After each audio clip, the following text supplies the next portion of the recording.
I know there's been a real focus on developing Land Rover's in-car technologies, and that really is apparent here in the Velar. My first impressions are that many of the traditional hard button functions have disappeared, things like the terrain response and climate controls.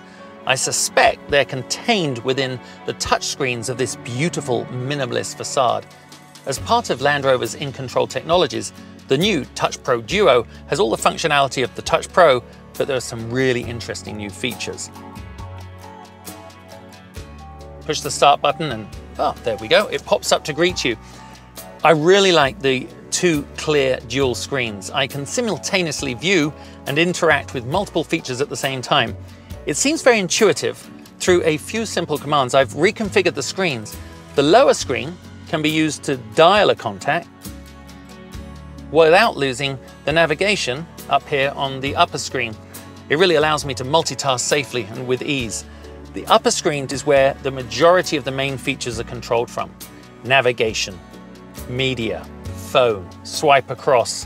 I get all those extra features like cameras, parking, system settings, the customizable homepage, and all of the extra features and apps. It really is the heart and soul of Touch Pro Duo.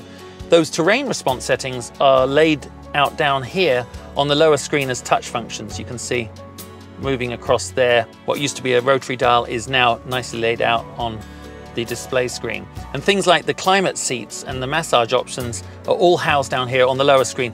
It's so simple to use, very intuitive, and immediately easily to hand.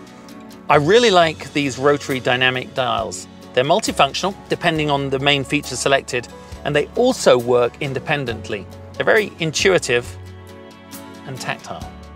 I like the way the system will remember and allow simple switching on and off of the seat with the last used temperature and positional settings. It's always annoying when someone else has driven your car and it's all out of whack. The system remembers everything. Another thing I really like on the Touch Pro Duo is the ability to alter the configurable dynamics. Down here, as you can see, I am in dynamic mode, which allows me to push the little helmet over there.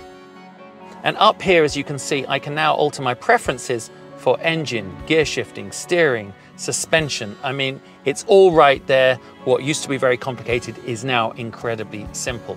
What I think is really useful is also being able to move these displays around. I can now place that information right in front of me on the interactive driver display using the capacitive steering wheel buttons. And equally, I can configure the head-up display with my preferred information right through these buttons. So convenient. Despite the richness of capabilities in the system, features like that all just reduce my interaction and therefore my distraction when driving. This is neat too. Widget features found on the lower screen can control a subset of the media and phone functions commonly used on the upper screen.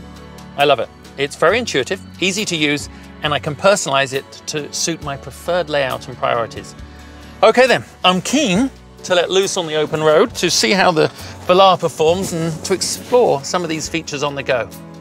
Let's get driving.